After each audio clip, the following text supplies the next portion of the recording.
Muy bien, en el video anterior nos habíamos quedado en la explicación de la alegoría de la caverna de Platón. Como habíamos visto, en esta alegoría Platón crea una ficción en donde explica que hay unas personas que están dentro de una caverna oscura y que solo reciben, a través de una luz intermedia, solo reciben las sombras de lo que está ocurriendo afuera de la caverna. Pero como ellos solo han vivido ahí, entonces asumen que lo que ven en las sombras es la verdad, es la realidad, y se han conformado con eso, puesto que no han podido salir. Uno de ellos sí logra escapar, logra ver la realidad externa, y regresa e intenta convencer a sus compañeros de que también salgan. Sin embargo, estos se niegan y se quedan esclavos dentro de la oscuridad de la caverna. Ya habíamos planteado que esta alegoría nos plantea al menos tres elementos o nos puede conducir a reflexionar acerca de estos tres elementos. El número uno, por supuesto, Platón está hablando en un lenguaje metafórico y esa caverna no es más que una metáfora de la prisión en la que vivimos a partir de las falsas verdades. Entendemos como falsas verdades esas formas de vida que se nos inculca a través de los medios de comunicación, a través de las redes sociales, esa forma hedonista, superficial, totalmente vacía a la que nos conduce la sociedad en la que estamos viviendo. Por supuesto, como los que vivimos en esta sociedad solo conocemos esta realidad, nos es difícil entenderla desde otra perspectiva. Por eso Platón planteaba que estamos ante unas falsas verdades, pero que de alguna manera, usando los términos actuales, nos permiten estar en una zona de confort que aunque no satisfaga profundamente nuestro ser, nos permite sobrevivir. La segunda reflexión que se puede derivar de esta alegoría es que la filosofía se plantea como una actividad que libera, porque cuando esa persona que sale y ve la luz y ve el mundo externo, en realidad es una metáfora de las personas, de los sujetos que a partir de una reflexión profunda logran romper con esa pasividad a la que nos está conduciendo el sistema. Logran conocer la verdadera realidad y la filosofía les permite esa acción de liberación. Por supuesto, esta persona que se libera desarrolla un proceso de rompimiento que es bien difícil.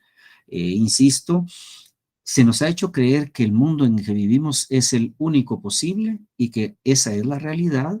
Ya ven ustedes que ahora todos aceptan o muchos aceptan que la corrupción es algo que ya está metido en todos. Aceptan, por ejemplo, la Universidad de San Carlos, que hubo un fraude. Muchos ni les importa que haya sido fraude o no, simplemente piensan yo quiero mis clases y punto. Entonces, el proceso de liberación al que nos conduce la filosofía implica un rompimiento. Y ese rompimiento, por supuesto, es difícil, es duro, porque estamos ya en una zona de confort y queremos conservar eso poquito que tenemos. Y el miedo a perder eso poquito nos hace perder toda la plenitud de la vida.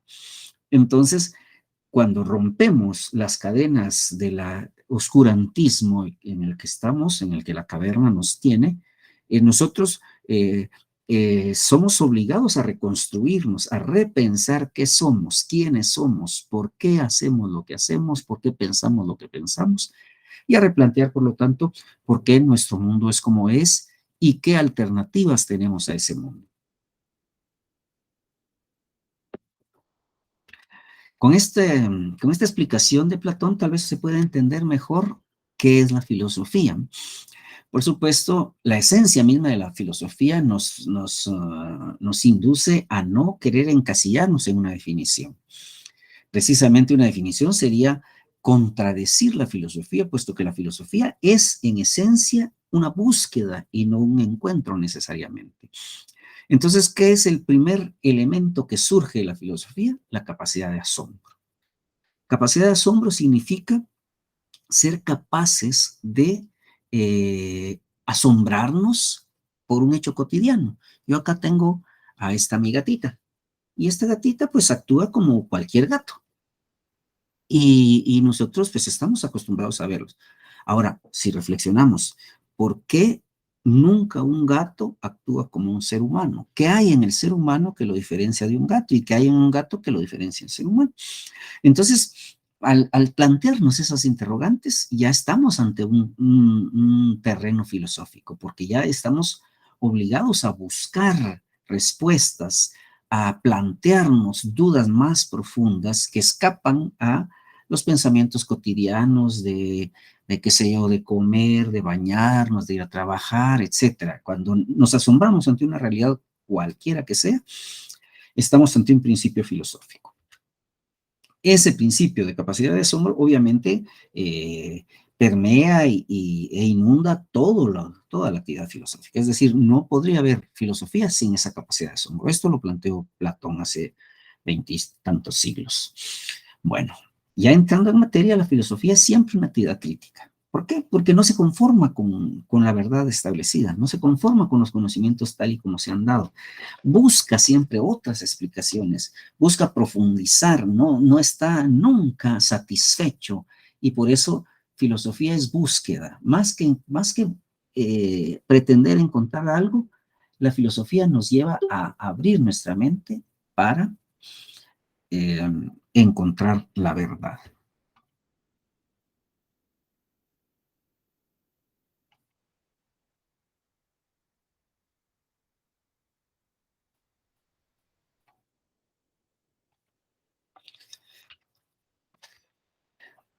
Otra de las características de la filosofía es la búsqueda de la universalidad.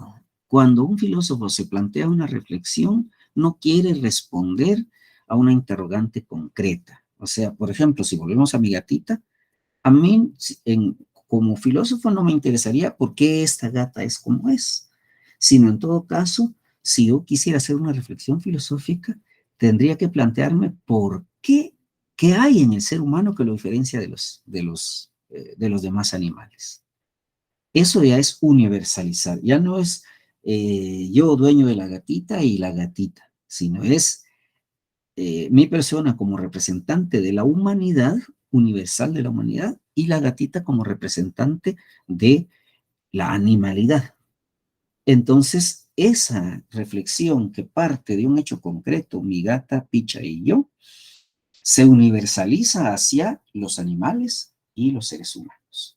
Esa búsqueda está en toda actitud filosófica, la universalidad. Y finalmente, y diría yo que tal vez lo más importante, la filosofía siempre hay que entenderla como una praxis. Es decir, si nos estamos planteando reflexiones así profundas, no es solo por pasar el rato, como decía Aristóteles, decía que solo pueden filosofar aquellos que tienen tiempo suficiente para el ocio. Por supuesto, puede haber algo de razón en el sentido de que necesitamos un espacio, un momento, unas condiciones que faciliten, que posibiliten la reflexión.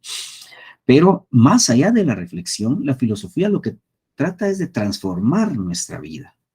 Es decir, eh, esa búsqueda a la que nos conduce la filosofía siempre debe empujarnos a transformar nuestra realidad para hacerla más humana, para que nuestra vida sea mejor. A eso se le llama praxis. Praxis es conjugar, complementar la reflexión filosófica con la transformación. O sea, teoría y acción, teoría y acción. Sin esa conjugación, o sea, la solo reflexión no nos conduce a nada. La pura acción nos hace repetir lo mismo, por lo tanto nos hace ser animales.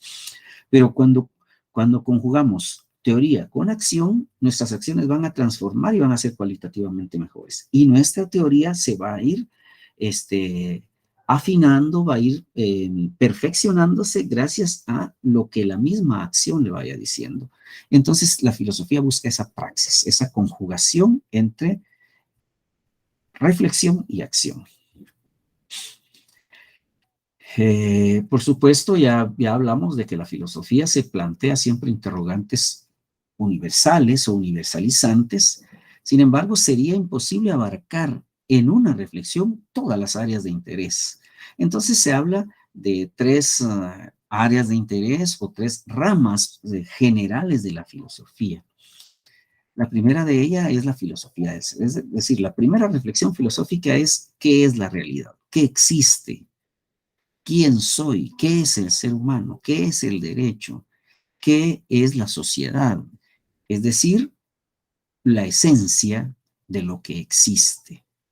Y por supuesto, cualquiera diría, bueno, la realidad es lo que hay, pero ¿qué es lo que hay? ¿Cómo sé que esto que está aquí es un gato? Una gata en este caso en concreto. Porque necesito entender su ser, su esencia, qué la gatidad, qué le hace gato y qué no le hace perro. Y qué me hace a mí humano y qué me diferencia de un gato. Esas son reflexiones de filosofía del ser. ¿Por qué? Porque buscan la esencia, buscan entender qué es la realidad. La segunda área del conocimiento filosófico es la filosofía del hacer, del conocer, perdón. Cuando ya entendemos qué es la realidad, ya damos una respuesta acerca de qué es la realidad, qué es el ser, entonces buscamos cómo conocer esa realidad. ¿Cómo es posible? ¿Es posible conocer la realidad o no es posible? ¿Qué es la verdad? La verdad es algo que está ahí y que nosotros vamos a descubrir. La verdad es algo que está en nuestra mente y que nosotros vamos a ver reflejado en un objeto concreto.